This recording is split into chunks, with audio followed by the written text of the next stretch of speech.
Hey guys, Sean, Less Lethal for Dummies. We're gonna do a little M17 barrel comparison, shootout, whatever you want to call it. But it's gonna be specifically catered to the Grimburg Hp68. So I never had a lot of luck with shaped rounds, and lately with some new improvements on the scene, mainly the detent for the M17 and the flat follower for the FSC, both of which are actually products of John Wixon. I didn't have a lot of luck with these, and I have now, and Hp68 fly fast, and there's a reason for that. It has a lot to do with that cup in the back, whereas it catches a lot of air instead of a ball where the ball air tends to kind of hit it and deflect around. That still happens with this, but it is getting hammered right in the end there with air. So it gets these things moving pretty good.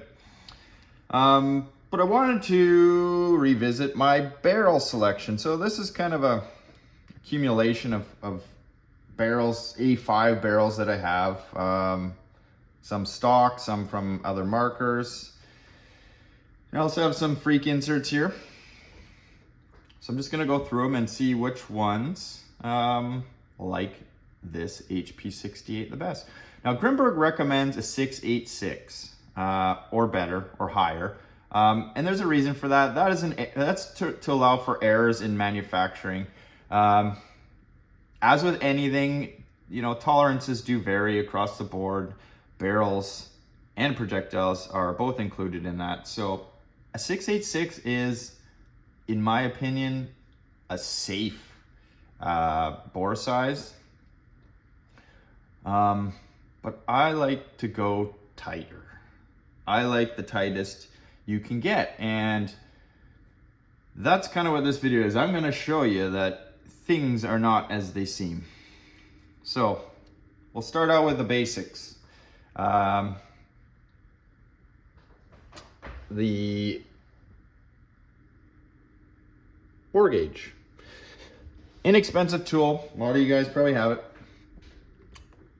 I calipered this at 6845. And it's generally the fattest, kind of right around this center cone here. I don't know, whatever you want to call it. But in any case, 684 to 6845 is what I calipered these HPs at.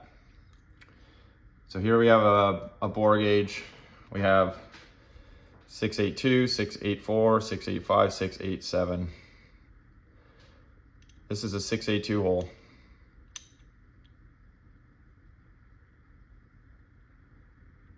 Doesn't really, it's just not going to go through. 684. It goes through, but it's tight. Sorry. Unlike this 682 where I couldn't even get the little bugger through. 685. In my opinion, based on this gauge, that is like optimal bore right there. It goes through with pretty much no effort at all. And obviously 687, this last one on the bottom, it goes through. So according to this bore gauge, 684, 685, and 687 are going to accept an Hp68.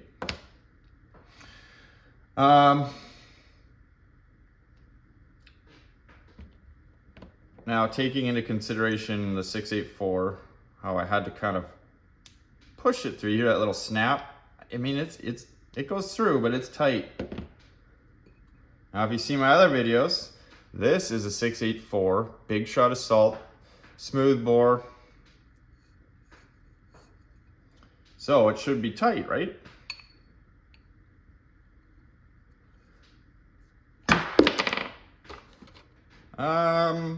It's tight-ish, but that's an optimum bore size, if you ask me. I don't know if you guys can see that. Oh, of course, now, now it gets jammed in there. I'll use my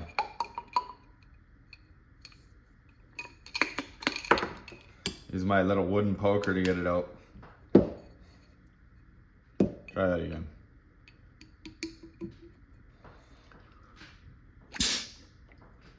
Oh, and of course it got stuck in the cage.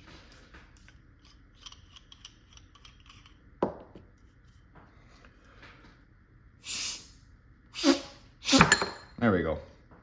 The porting. Actually got stuck in the porting there. So my point being here is that 684, it goes through. In my opinion, that's an optimal size. Me blowing it through like that, you shouldn't have to use a lot of effort to blow it through. But that's optimal. 684. Now, here's another 684. This is also a big shot assault. Smooth bore. This used to be an 8-inch barrel that I cut off. Same round.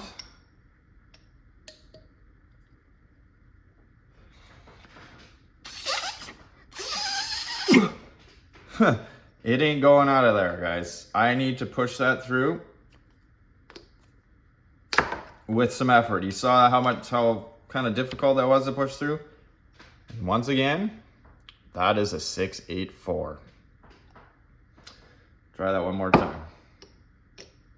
A well worn in 684, granted. This barrel is quite old for me.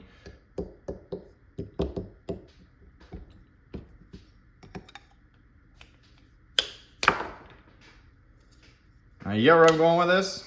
These two are both 684 from the same manufacturer, but one works better. So it's great when we do these tests and you know, I'll demonstrate that, wow, this 684 is killing it. But your 684 might not, or your projectiles might be different. Bore gauges are great, but it's best to bore size to your barrel, in my opinion. The barrel that you are going to use. And here's something that I've found through my years of purchasing barrels is the longer the barrel, the sort of the sloppier it is, if I want to say that correctly. So this 684 that I had to jam through is probably more closely sized to 684. And this 684 is a little sloppier because, and I don't know for sure, but whatever this honing machine is, it probably walks a little bit or something. I don't know. But it's a theory of mine. So bore size to your barrel. What else we got here? So this is a factory TIPX barrel. You're not going to be able to see these, so I'm just going to drop them through and kind of, hopefully you can judge how quickly they move through. Like that one's pretty slow. Honestly, this TIPX barrel I didn't really find it useful for any of the round balls I was using, but I've never fired it, I don't think, with an HP68. So today we are going to do that. TIPX barrel. Good bore size for HP68. I will shoot it through my little stubby 684.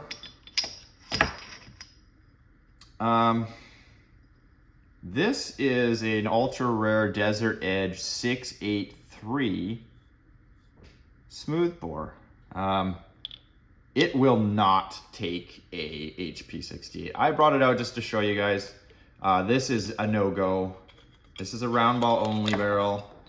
Well, at least a smaller. It would have to be smaller shape projectile. Maybe some Devastators or some, which I don't have. You don't see me use this much because I found when I'm shooting round balls 682 to 684, when I'm shooting Canada Riot balls, it doesn't matter. There's no real detectable difference between them. So I generally choose a 684 because 684 shoot Grimburg Jewel V2s very well. So we'll just keep moving along here. This is a factory M17 barrel or CQMF barrel. that comes with your marker.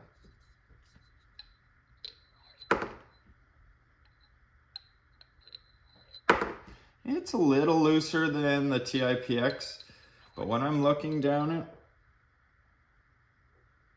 the gap is very minimal. So I'm going to shoot this one too. Only thing with, I've heard reports of this because I don't use this, never really use this barrel. I have tested it before and it tests well. Is accuracy suffers with this. I don't know if there's any truth to that because I don't do accuracy testing, but I've heard a lot of complaints about balls, shaped projectiles coming out of this particular barrel, kind of wishy-washy, but I can't comment any further on that. If you guys are out there using that and find it's accurate, drop a line in the comments. This is a TCR barrel. This is a factory TCR barrel. The muzzle hider or flash hider, sorry, is not removable on this. And it goes through about exactly the same as the little short stubby TIPX barrel. And I'm just trying to look down at here.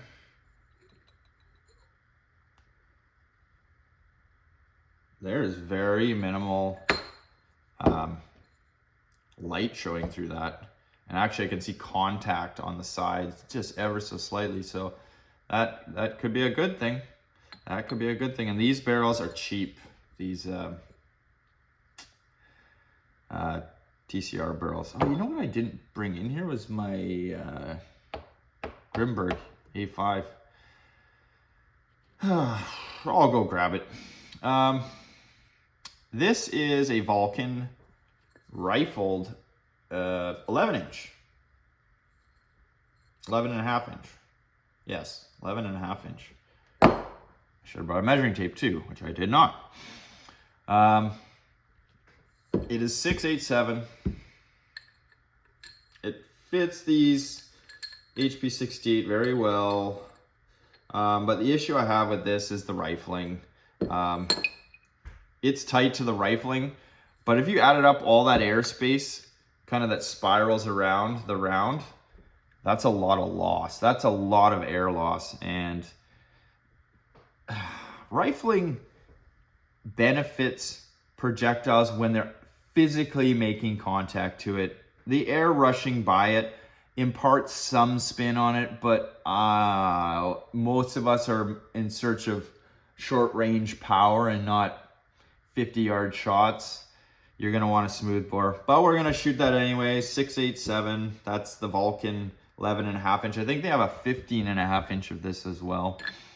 And obviously my 14-inch 6.84, which I've already demonstrated. Ow.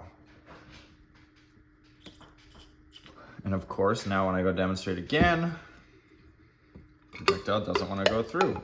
And these are things that happen because, well, the barrel's not true.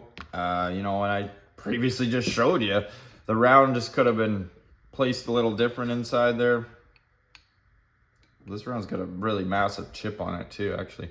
I kind of just chose one. I didn't pick one particular out of my pile, but you can see that one's got a nasty little chip in it. There you go. See what I mean? Okay, let me, oh, you know what else I missed here is my freaks. So this is an Amatec A5. It doesn't really work that well in the M17. I did a video on this already. It's because of the way that the insert is retained by threading in and bumping up against the bolt block.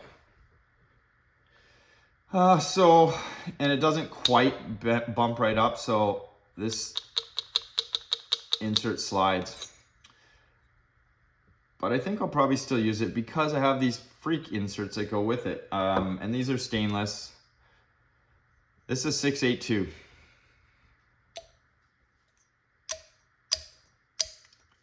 Clearly it ain't going.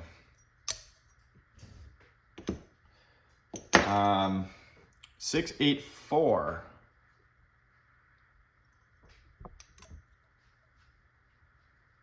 Ooh. And yeah, these stainless inserts are known to be a lot more precise in their actual bore size, and I would tend to believe that. I don't think I want to put that HP through that. I've been known to force a few rounds through things that don't belong, but wow, that's really tight in there. So I think I'm gonna pass on that, but here is a 687. I know it's probably hard to read, so you're just gonna have to take my word for it.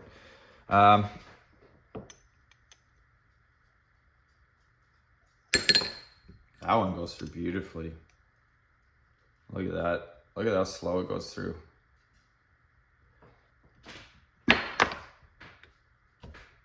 So that's along the lines of what Grimburg recommends, a 686, 687. And that's a perfect example. If all else is equal, if these things were built with exact tolerances, all these barrels, you'd only need one size. Unfortunately, that's how I end up with all these different barrels. Is because they don't all fit the same. And it's just the nature of the beast. So, let me grab my Grimburg A5 quick. OCD, it's got to be in the same order. So there's the Grimburg A5. This is a 9-inch. Obviously, it's designed with their projectiles in mind. It shoots pretty much almost anything very well, I've found. And of course, has a nice pop to it.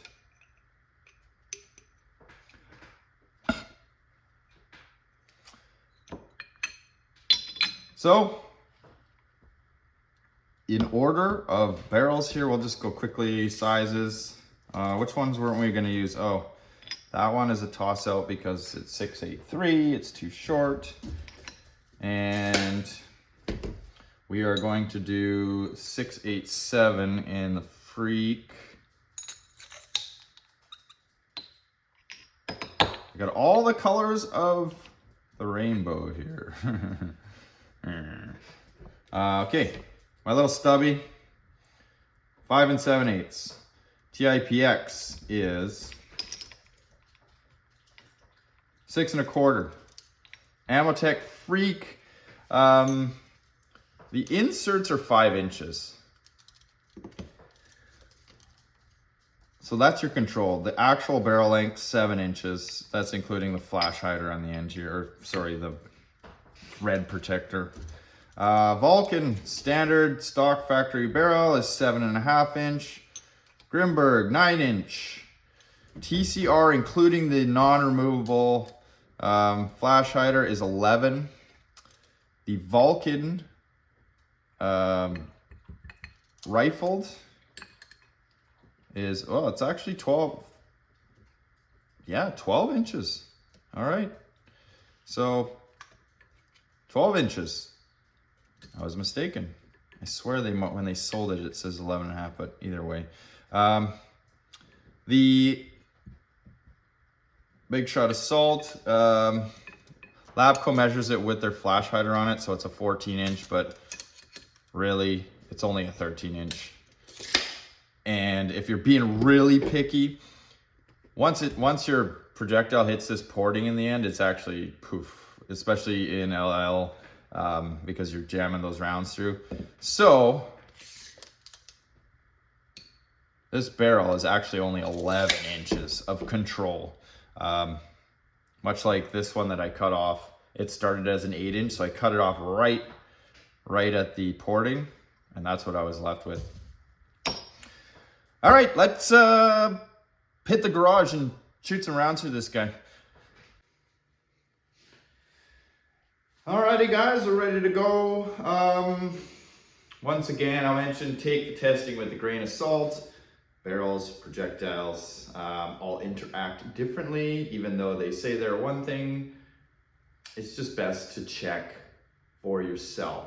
So the way I'm gonna do this test is, it's not gonna be like, I guess, a 1-for-1, because all my barrels are varying lengths. So it's gonna be more of a performance test. So I got 1, 2, 3, 4, 5, 6, 7, 8 different barrels there of varying lengths and bore that I previously at least tried to get an HP68 through, and I'm not going to send one through any that just weren't going to happen. So I will call out the barrel, the length, the bore size approximately, because some of them I'm not exactly sure, but I will give my best estimate based on experience and other known bore sizes.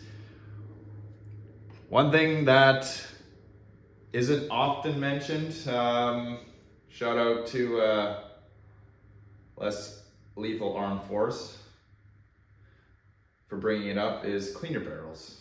Clean them once in a while, at least. I have cleaned all these barrels, swabbed them all with a nice, this is just a Exalt barrel swab. So I did it prior to me loading these up. You'd be surprised at how much gunk collects in there. The oil that's in your marker is going through there, and dirt collects, grit from the rounds, just general friction from the rounds can drag material off. So I usually clean them after a long shooting session, or if they are going into a hibernative state, a ready hibernative state. So let's get shooting. I'm going to start with the shortest barrel first. I'm going to be using my OG. This one, this is kind of my, like I mentioned, my test mule. It's a little worse for wear, but it functions just beautifully. It does have a modified regulator on it, so I'm not going to call out the joules. There's going to be a lot of joules and a lot of text typing for the video. I will show the FPS, I will call out the FPS, and I mean, I'm shooting all the same rounds here. It's going to be HP68s in the drum mag.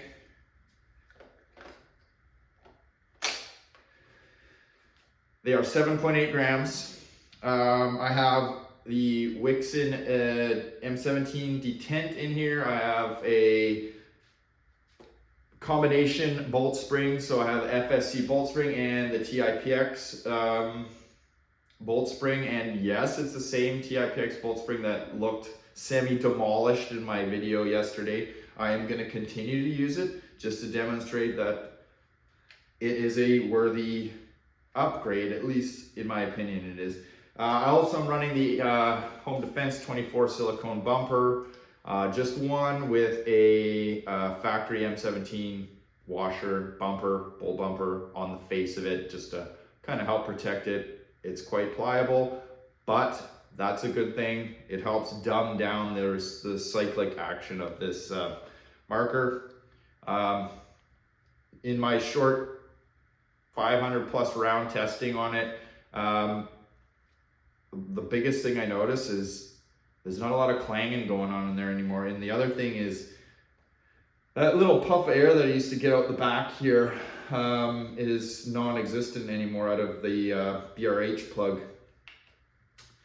So let's air this guy up. 850 PSI output. I'm not going to refill the tank each barrel. I'm thinking 3 rounds per barrel will give a good, give some good data, at least semi-consistent, reliable data. So air it up.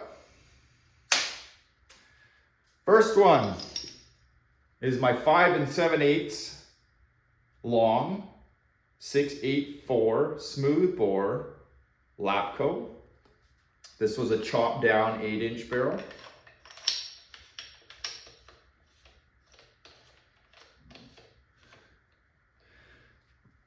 And away we go.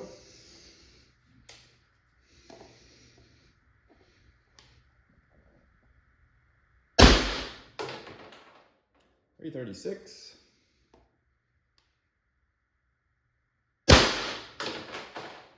328.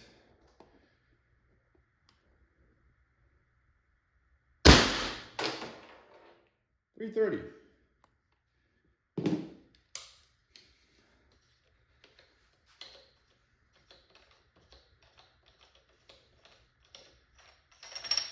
Once again, that was just a 684 smoothbore chopped.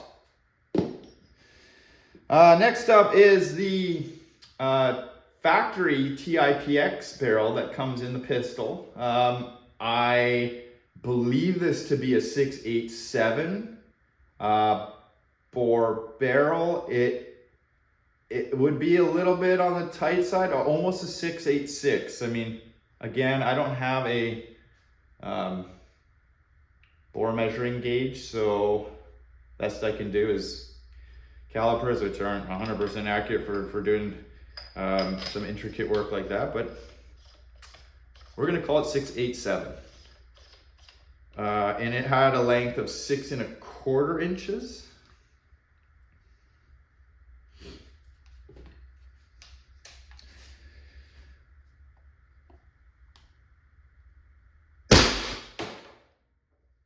.332.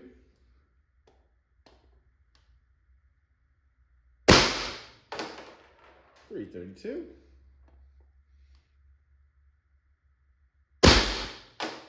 332. Well, damn, that little barrel is consistent. Look at that. It fits the factory shroud like a glove. I really do like that. May have found a use for that TIPX barrel after all. Very consistent. Which tells me, so that tells you a little bit something about bore sizing too. This 684 that I showed you was a little bit tight on the video, which can lead to fluctuations in your FPS. These markers should generally be very consistent unless they're being pushed outside of their efficiency range. If you watch any of the videos where guys are shooting super high power, like 100 joules plus, and you notice the swing in the feet per second it still remains in sort of the same joule power, but the actual feet per second fluctuates quite a bit. That is a very strong indication you're pushing the marker outside of its efficiency. You are forcing air through that it does not want to have. Next is the Amotech. I forgot the measurements already. The Amotech with a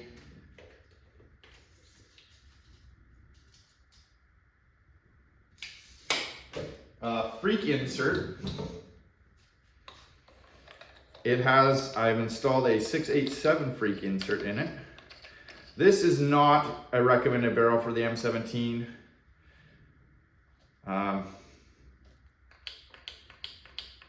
Because you can hear that insert slapping around in there.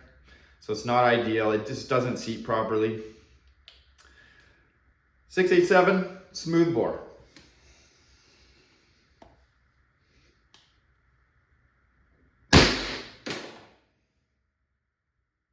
.344. Did quite well though.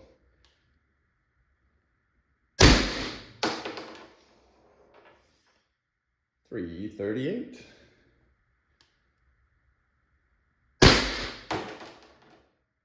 .346. So that barrel, it did pretty good on the power scale, and you know, honestly, if it wasn't for that slop there, it's something I would like to use, because again, as I showed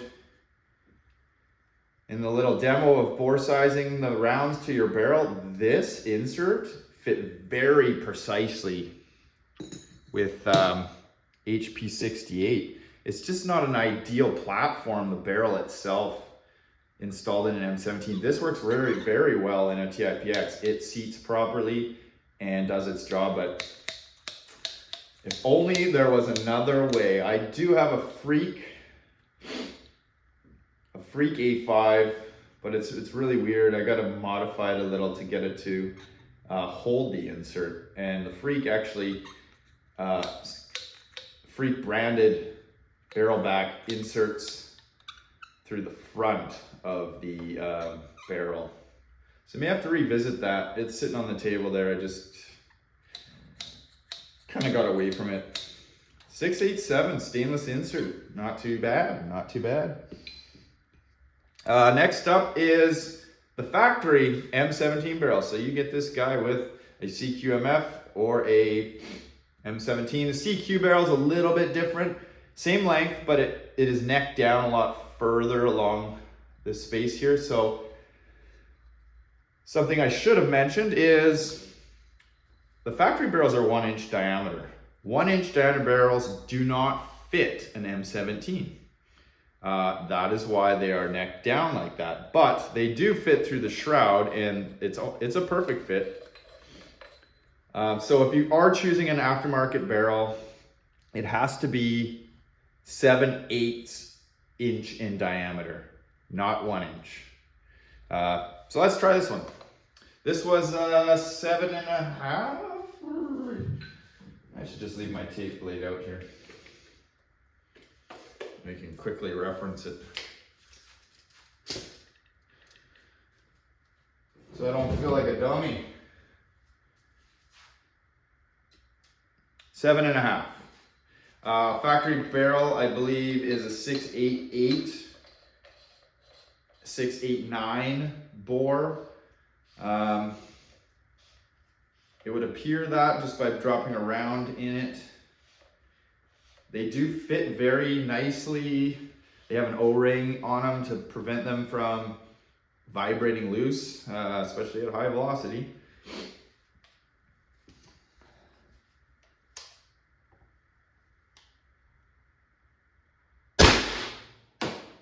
.346. That's right on par with the 687 Freak.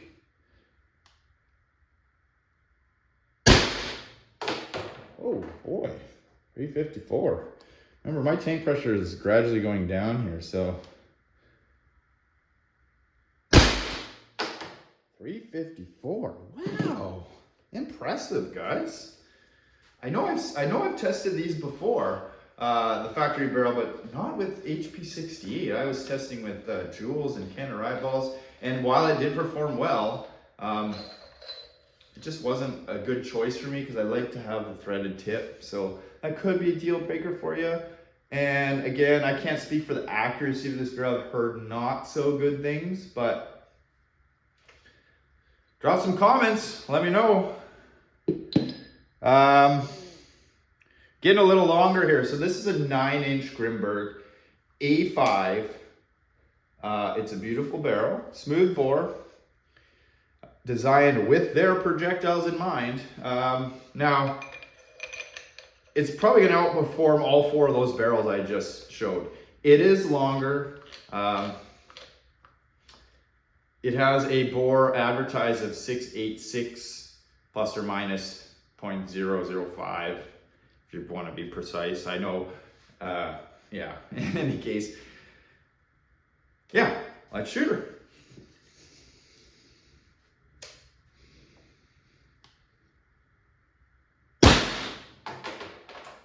372.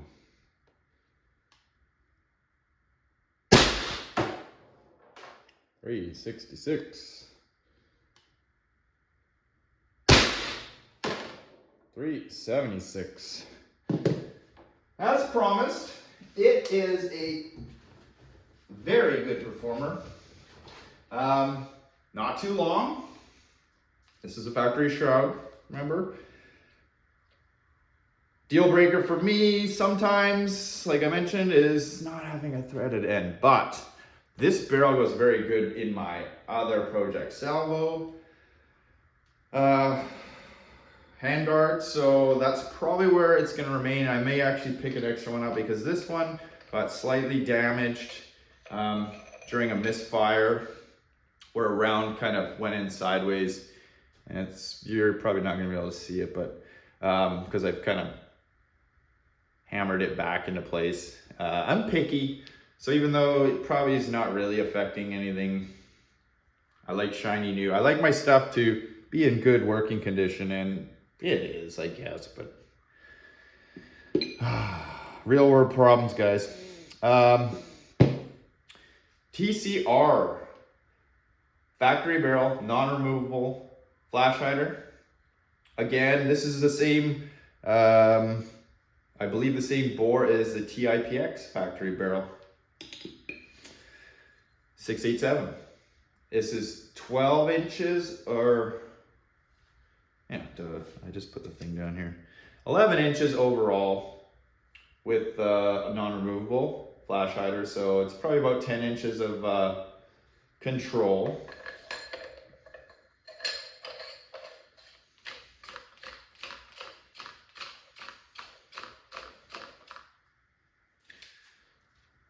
Doesn't look terrible. I don't really like that it doesn't have a removable end, but very inexpensive barrel, as is the factory TIPX barrel. This barrel, I think it was like 20 bucks, and this is from my TIPX. I don't know what it's worth, probably 10 bucks, 12 bucks. Titmanparts.com, good place to get your factory Titman parts, and their shipping is, I'm not sponsored by the way, but their shipping is next to none. If they don't have something in stock, they actually email you and ask if do you want to hold it for a back order, because lots of times I think their stuff may be stocked in other warehouses, and so they ship it all to one location and then ship it to you. I've had very good dealings with them. Yeah, quit talking, more shooting.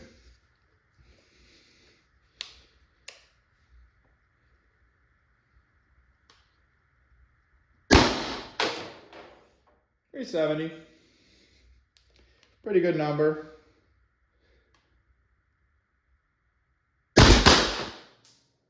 Uh-oh, that would be a double fire. And I haven't had one of those in a very long time, guys. So bear with me.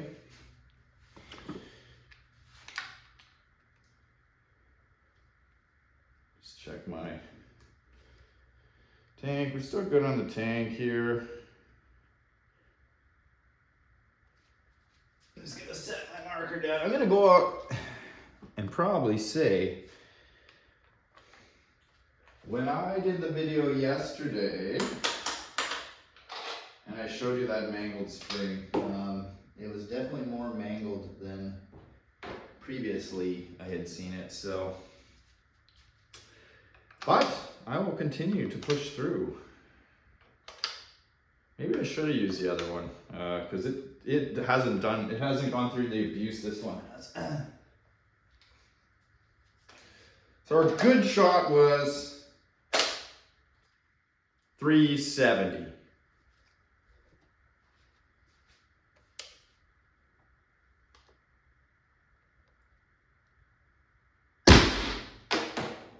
$368.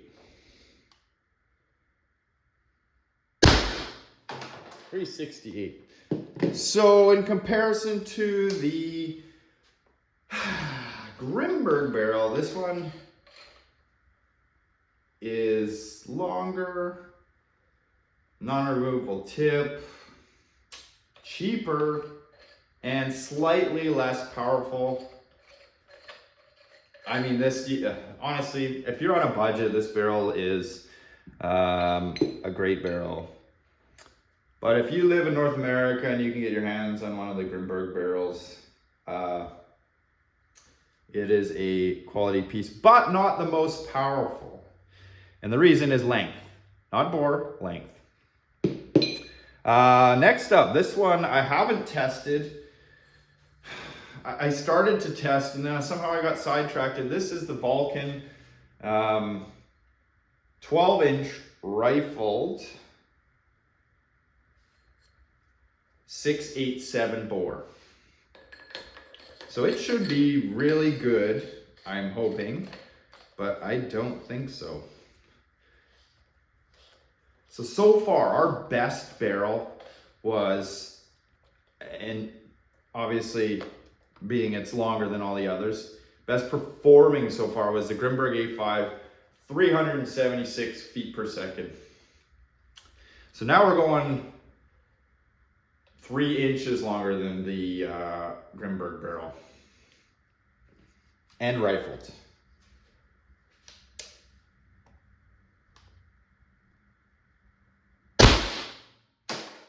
And there's your answer right there. Consistent. I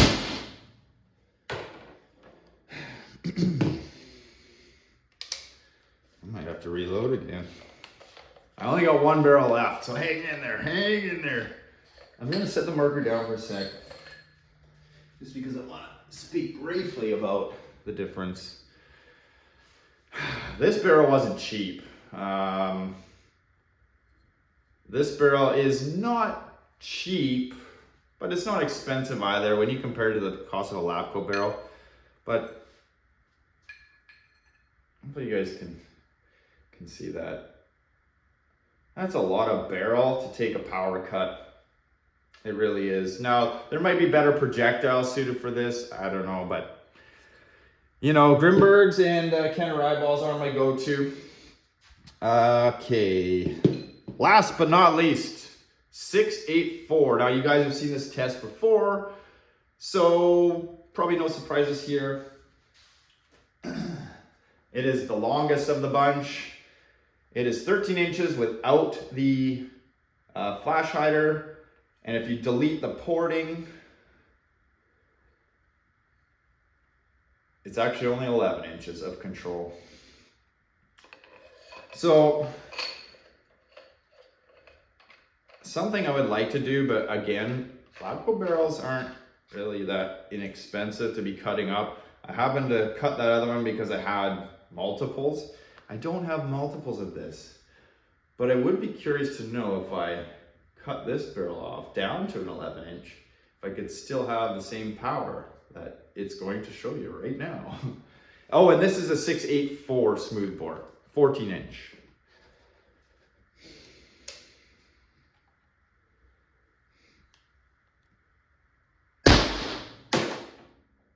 Right? Hard to argue with that.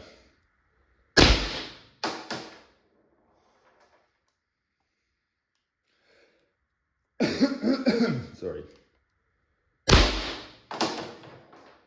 394. There you have it, guys. That is all I got for you today. Let's just turn this guy off here.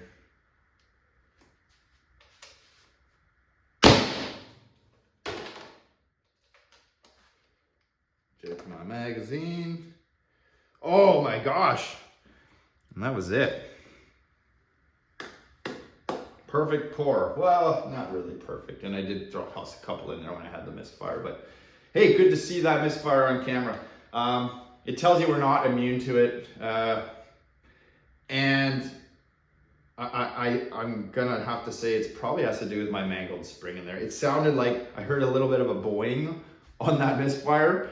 And I'm thinking now, because of the coils that are in place, it may have hung up on the sear, actually caused that. But it did. It only double fire, not auto fire, just a double fire. It reset. You saw me. I reset the mag. Away we go. And yeah, shout out to Diego in the Facebook group. I hope this helps. I hope this helps everyone. I'm not going to link all this stuff, but if you got questions or something specific, you can email me, write a comment, and I will do my damnedest to answer you guys. See you on the next one. Oh, you know what else? My Berna LE was released from customs. Finally. Almost 4 weeks. It's like 3 weeks and 4 days, and another 4 days, it would have been 4 weeks total. So I'm really excited about that. It is on its way to me now as we speak, so stay tuned for that one.